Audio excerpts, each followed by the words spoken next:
Mambandi TV. waaw asalaamaaleykum mbokk yi maa ngi leen di nuyu di leen ziar di leen baalu ak di leen baal di ñaan yàlla nañu yàlla boole jéggal ñu ndokkeel ñëpp ci man nag Ibrahima Khalilulahi Mbodj dañu may wax ci ay këyit nekk ndaw yàlla def ma juddoo fii Parcelles Assainies unité 5 yàlla def preneur et leader ci Sénégal xam naa ci biir waxtaan bi dinañu ci ñëw ci suñu taxawaay ci wàllum entrepreneuriat leadership ak citoyenneté. Oui, évidemment ñu ngi nekk dans un monde boo xam ni dans un Sénégal boo xam ni dafa changer visage dafa changer woon visage sax mais dafa gën a yokk. Pourquoi? Parce que le Sénégal amoon na évolution bu mu commencé woon jël mais tout le monde sait que avec l'avènement de la pandémie beaucoup de choses ont changé parce que la pandémie est venue nous dire hop, ce que vous êtes en train de chanter aux gens c'est pas réellement la réalité. am na lu bari loo xam ne évolue wuñu ci en tous les domaines dans tous les secteurs, l'élevage, l'agriculture, pêche, technologie, etc. On s'est rendu compte que Covid-19 est venu sortir nos mots MAUX. Donc loolu moo waral ñun nag xaaruñu fi sax Covid depuis des années on a cessé de défendre et de faire la promotion de l'entrepreneuriat et de montrer aux jeunes Sénégalais la seule voie qui peut vous sortir de ce trou, c'est l'entrepreneuriat. Et quand on parle de l'entrepreneuriat, il y a deux choses, il y a deux questions qui vont se poser. La première, c'est pourquoi entreprendre. La seconde, c'est comment entreprendre. Le pourquoi est important et le comment est important. Pourquoi entreprendre? Parce que d'abord, on est dans un pays où tout le monde ne peut pas être fonctionnaire. ñu lay fay salaire mënul nekk c'est-à-dire ñëpp mënuñu dugg ci fonction publique ñooy weer bu dee lii ngay am. Deuxièmement, formation bi ngay am, c'est-à-dire on est dans un pays où tu es né, tu as 7 ans ñu dugal la nga def CI soo amee 7 ans nga def CI dem secondaire collège def fa 4 ans, c'est-à-dire 6e secondaire 5e 4e 3e nga dem lycée en 3 ans boo jógee lycée dem université, c'est-à-dire yow de am avant ngay am bac def nga 20 ans yoo xam ni mënuloo dara ci sa bopp 20 ans nga dugg à non tout le monde ne peut pas être entrepreneur. C'est-à-dire si je dis tout le monde ne peut pas être fonctionnaire, on est dans un pays parce que si je dis tout le monde pour nga nekk fonctionnaire quand même il faut que nga am une formation nga am une bonne préparation mais dañoo nekk réew moo xam ni réew 16,7 millions d'habitants lañ mais ci ñooñu 65% yëpp ay ndaw ñooñu ñëpp mënuñu leen dugal ñu leen di fay salaire mënut a nekk état bu la ko waxee état bu la ko mën a ko wax ñii fi ne ñii waa ji ñëw bu la ko mën a wax mënut a nekk léegi c'est ça qui doit nous pousser maintenant à voir par quel moyen la ñu mën a maintenant à travers ce que l'on gagne en matière de technologie, en matière de formation technique, en matière de formation orale, en matière de formation écrite naka lañ ci mën a def maintenant pour mettre en place des projets et des mécanismes yoo xam ne moo lay mën a permettre nga gérer sa avenir. Parce que j'étais en train de répondre pourquoi entreprendre nekkaguma woon ci comment entreprendre ñëw nga ci comment entreprendre mais pourquoi entreprendre buñ ci nekkee sax dinañu ci yàlla parce que réew mi d'abord c'est un pays pauvre.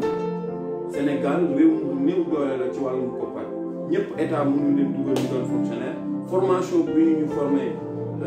baaxul de beneen bi itam boo bëggee réussir sa vie même boo amee liggéey di déposer ay CV soit on te fait stagiaire à long terme dàq la et cetera donc boo bañee loolu dañ lay def ay stage tu peux faire 10 entreprise bu nekk stagiaire la ñuy bëgg a jàppee donc mën nga passer 5 ans ci sa vie di nekk stagiaire donc loolu pour man perte de temps la lay indi. Donc pour comment entreprendre, toutes ces choses-là doivent maintenant nous pousser à chercher comment la ñuy amee suñuy propre affaire, comment se mobiliser. Le juriste, les gestionnaires, l'ingénieur, celui qui a fait génie civil, etc. ñooñu ñëpp bu ñu daje woon par exemple nekk 10 personnes bu ñu mënul génne projet bu leen jëmale kanam seen réew nañu bàyyi jàng parce que man pour man loolu mooy suñu solo su jàng loolu la fexe ba li ngay jàng boo paree nga mën ci xool naka laa ci mën a amee en matière d'innovation en matière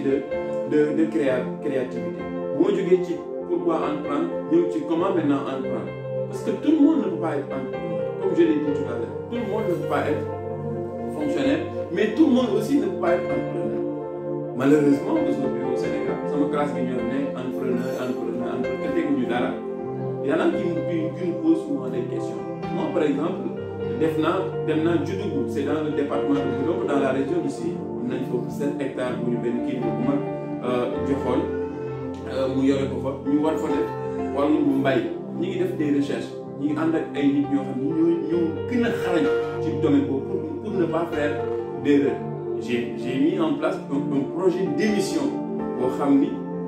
ay at maa ngi koy def te projet boobu man maa ko bind je suis actuellement en train de discuter avec quelques médias pour leur vendre parce que tout simplement sama projet la maa ko moom fu may dem mën naa ko yóbbaale télé bi ma nekkoon bi mu jotee dama faa jógee et entre autres choses récemment j'avais eu des contrats avec des entreprises privées yoo xam ne man maa yoroon seen pôle responsable communication digitale communication sur les réseaux communication et tout pour te dire que man bac S2 laa am mënoon naa sax bañ a intéressé ci wàllum communication mais depuis que je me suis rendu compte que pays bi nekkul dëkk boo xam da ngay toog di jàng di ay pays kese il faut maintenant entreprendre sortir de l'anonymat créer d'autres choses yi nga xam ne mën na la génnee mën na la ci génne c'est-à-dire mën na fexe nga suqali ko waaye nga suqali sa réew à travers ton engagement. Comment entreprendre aussi? Il faut entreprendre par la formation, par une bonne formation. C'est-à-dire ñun dañuy am bac rek da ngay am bac rek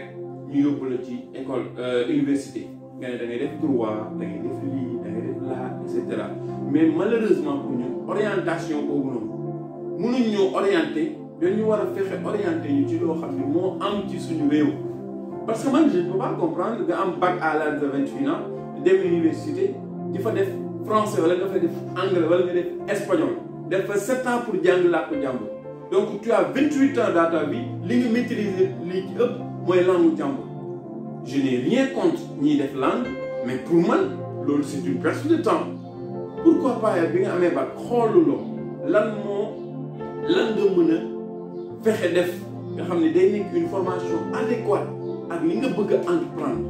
nekk un ingénieur de qualité par exemple ci benn affaire nekk benn par exemple ñun suñu dëkk am nañ fa ay tool pourquoi pas man ma jàng affaire mbay pour ma dellu foofu impacter positivement ci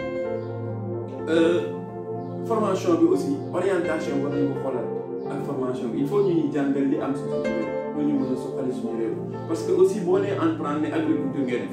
yow Ibrahima Boye nga juddoo Dakar maa ngi Dakar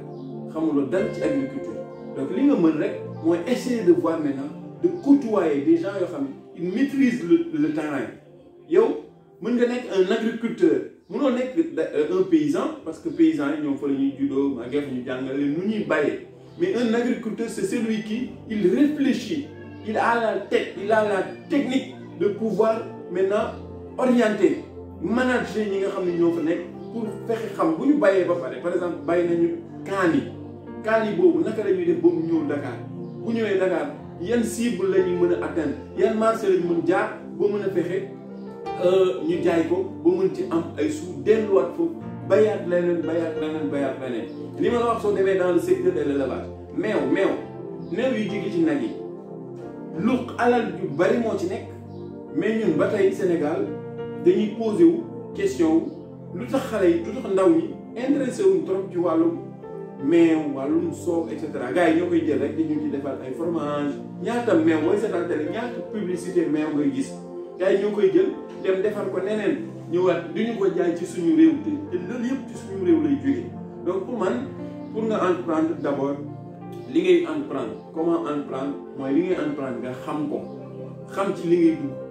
préparer ko au fait parce que un projet il faut mu am business plan bu normal sinon sa entreprise bi nga bëgg a créer day nekk entreprise morne ñaata jeunes ñoo fi dugg ci benn affaire daanuwaat ñu commencé waat à zéro. C'est tout simplement parce que li nga bëgg a def ak li nga mën a def bokkul. C'est-à-dire il faut que li nga mën a def nga def ko waaw xam nga li mu c'est pas contradictoire c'est-à-dire un analphabète etc. loolu aussi c'est un défi que l'on doit relever. Il y a trop d'analphabètes dans notre pays. Il y a trop ñoo xam ni jànguñu mais loolu aussi échec la waaye mën na nekk atout parce que du ñu jàng rek ñooy ay intellectuels parce que réew mi aussi du ñu jógu ci école tubaab bi rek ñoo fi réussir Youssou Ndour Serigne Mboup ñooñu defuñu école tubaab bi gars yi nii ñi ngay dégg des milliardaires dans ce pays du ñoom ñoo nekkoon fii di wax te à table à là ñoom ñoo nekk fii di wax Victor Hugo Emmanuel Kant non seen xarañte ak seen xel ak seen mën management ak seen nangoo sonn pour ëllëg moo leen may ñoom fi ñu egg si loolu day indi li may tuddee la patience parce que un jeune aussi tu dois être patient da nga war a def nang loolu moo tax je n'ai rien contre la délégation à l'entrepreneuriat rapide mais pour man y a une contradiction entre le mot entrepreneuriat et le mot rapide parce que entrepreneuriat ne rime pas avec la rapidité un jeune sénégalais da nga koy wan ni da ngay ànd ak dal def nànk par nànk ba fi nga bëgg a yegg nga yegg fa donc li ma doon wax sànq ci comment entreprendre d'abord il faut ñu former la préparer la avant ñu lay jox xaalis mon frère Blaise gis nga xaalis moo mujj ci entrepreneuriat c'est-à-dire li nga war a demander li nga war a soxla matériel bi nga war a soxla matériel bi ñuy tuddee argent moo ci mujj c'est-à-dire processus bi xaalis moo ci mujj il y a tout un processus connaître d'abord ce que tu dois faire des recherches sur ce que tu dois faire mettre en place le projet pour pouvoir le faire avoir un bon business plan aller demander aux ingénieurs en comptabilité aller demander aux ingénieurs financiers aller demander à ceux qui peuvent vous faire un business plan mes amis comme Pape Momad Ndiaye etc. demal nga laaj leen ñu defaral la business plan bu normal nga xam li ngay def lan la boo paree ci loolu nag nga ne voilà regroupé naa tout ce dont j'avais besoin léegi nag ban xaalis laa mën a am pour financer ko le projet ça demande quoi ci wàllum xaalis ça demande combien autant pour moi ci wàllum xaalis mais léegi malheureusement li ma doon mujj lañu jiital da ngay ñëw fekk ku xam dara mënul teg business plan amul projet wala nga ne ko indil projet mu dem xool benn xaaritam bu am projet ñëw jëlal la projet bu teg ko nga financé ko 4 millions fii ak déwén 4 millions yi nii furaas daal di xëddee loolu moo tax les défis de l'entrepreneuriat mënuñu atteindre parce que tout simplement ñi nga financé daaw boo neewaatee financement ren ñoom ñoo koy soxlawaat tout simplement parce que financement daaw yi jëriñu leen parce que bi ñu koy def amuñu une bonne préparation le président de la République d'ailleurs comprendre na ko bi mu ne dañuy décentraliser léegi mécanisme yi ñuy financer jeunes yi dañuy dem 45 départements du pays fépp ñu teg fa ay pôle emploi des jeunes pôle emploi des jeunes da ngay ñëw ñu former la préparer la defal la lépp préparer la projet bi former la xool impact bi muy am ci sa société yépp pour doog la mën a jox xaalis je pense c'était là le point de départ mais le point de départ n'était pas amenez vos projets on vous finance non amenez venez on met en place un projet et on finance le projet on vous accompagne techniquement pour que projet boobu mën a am finalité ci yow bu mën a créer d'autres emplois. Le projet qui est actuel. D'accord gis nga mon frère mooy li ma la wax sànq malheureusement le président de la République bi muy génn ne on va vous financer 300 et quelques milliards et cetera je n'ai dit tëb di dal je me suis dit que le problème de la jeunesse waay nekkul xaalis le problème de la jeunesse le premier problème c'est une formation adéquate waxuma une formation de qualité parce que Sénégal ay borom xam-xam rek fi ne mais une formation adéquate il faut que l'offre soit compatible avec la demande c'est-à-dire mënuloo jàngal nit loo xam ne amul ci réew il faut ñu jàngal ñu former ñu ci li am suñu réew ensuite problème financier bien beau c'est une volonté ils veulent quand même par tous les moyens jàppale ndaw ñi c'est bien dig leen xaalis ne dañuy recruter 65 000 employés et cetera loolu yëpp c'est bien beau mais pour man problème mu ndaw Sénégal challenge la le jeune Sénégalais est insatiable qu'est-ce que je veux dire par là aujourd'hui boo leen loo leen mën tëkk a defal day des xam nga lu tax parce que dañoo bari ci réew mi démb seetaan naa Pape xawma Sarr bi yore DER mu wax ko nee na amul benn état bu mën a jox ndaw ñëpp xëy ci monde bi parce que ndaw ñi nit ñi dañoo bari surtout Sénégal nag Sénégal 65% de la population très jeune la foofu bu fekkee xam-xam la ñu war a préparer ndaw ñi mais pas alal c'est-à-dire fi ñu war a orienter ndaw ñi fi ñu leen war a xëcc ñoom di leen du xaalis du des milliards non c'est l'argent on prépare une génération dañ leen di préparer pour ñu am xëy mais pas ñu leen di dig ay milliards yu dul jeex parce que ku amul xam-xam boo ko joxee xaalis da koy sonal rek koo xam ne xamul dara ci amul bagage intellectuel amul bagage entrepreneurial boo ko joxee 4 millions léegi day réer parce que li nga ko jox xamu ko lim ciy xam mooy samedi jot nga dem Sidi Diop baa nga ne Wally Seck non c'est ça la réalité parce que problème mooy il y a un vide boobu pour mu combler ko par le plaisir par dem xale jigéen ñi dugg fi et cetera loolu mooy indi manque d'ambition mais boo xam ni Blaise bi nga xam ne am na ay projet ci wàllum communication am na ay projet ci wàllum journalisme am na ay projet ci wàllum télé am na ay projet ci agriculture boo ko joxoon tey 4 millions accompagné ko mën na demal boppam mais donc da lay leer ni kon xaalis bi am na base bu war a nekk avant xaalis bi di ñëw c'est bien beau nag je ne suis pas dans la logique de dire que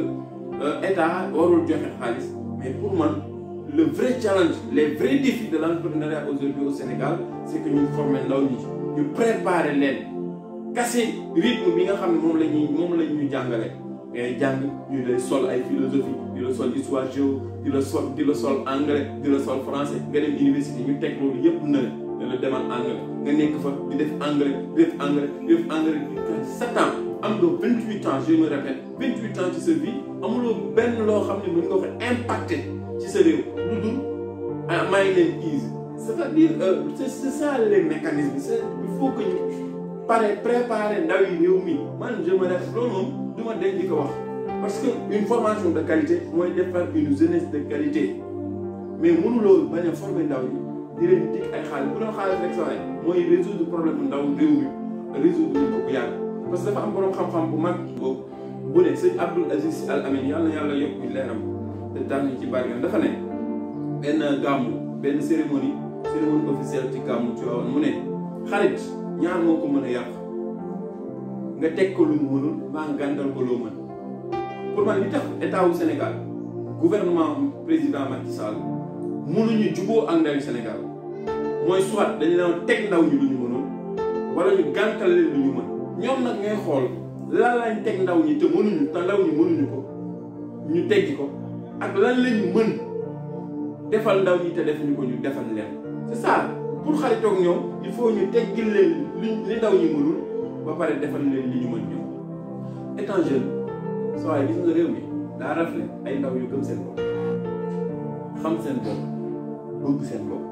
boo génnoon sànce sax ci réew mi ñu nekk tu as des problèmes c'est-à-dire il faut que ñun ndaw ñi tamit ñu gëm suñu bopp xam ni le développement c'est nous xam ni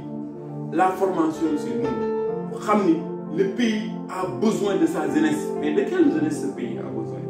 de cette jeunesse consciente prête à relever le défi prête à écrire une histoire de gloire à travers la plume la science la technologie l'agriculture l'élevage cette jeunesse qui se dit depuis 61 ans mon pays a 61 ans boo demee ci agriculture nañ daan bàyyee la ñuy bàyyee ba tey depuis 61 ans boo demee ci élevage nañ daan bàyyee la ñuy bàyyee ba tey boo demee et cetera cette jeunesse qui se pose des questions yi nga xam ni ça vise à sortir notre pays de ce trou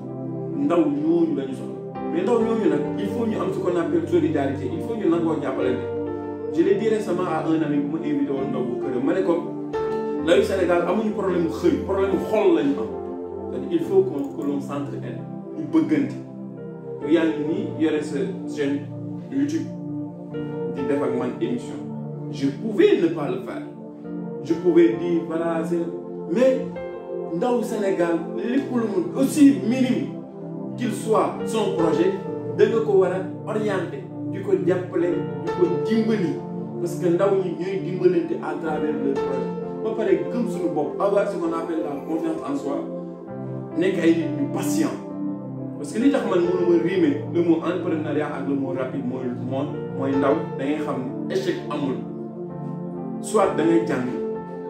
soit da ngay gagner mbaa nga apprendre mais échec moom amul ci àdduna donc à chaque fois que tu te dis dans ma tête que y a pas d'échec su ma defee benn affaire ba li ñuy tuddee échec daal ma rek jàppal ni c'est une expérience que j'ai gagnée donc ma dem seetuwaat leneen di seetuwaat leneen yàlla mu ñu bind moo yore suñu wërsëg ba pare ñu bañ a nekk des marchandises politiques c'est-à-dire yaakaar ni rek il faut que je sois avec une autorité politique di ko défendre jour et nuit 24 heures sur 24 7 jours sur 7 365 jours sur 365 pour avoir quelque chose pour gagner ma vie. Il faut que nous baignions l'eau, il faut que l'on soit responsable, il faut que l'on soit des détenteurs de la ligne éditoriale de notre langue. Nous wax jëf mu ànd ak suñu xol mu ànd ak suñu bëgg-bëgg mais pas damay jëf pour diw ndaw diw mais ndaw le seul baromètre, je me répète bien foofu laay daaneele le seul baromètre sur lequel doivent se mesurer nos dires et nos faire doivent être le baromètre jeune. Pour moi, c'est le baromètre jeune. Voilà. Ouais, le jeune entrepreneur, d'abord, il faut être patient. Pour moi. Patient. Pour moi, il faut être patient. La patience est primordiale pour un jeune.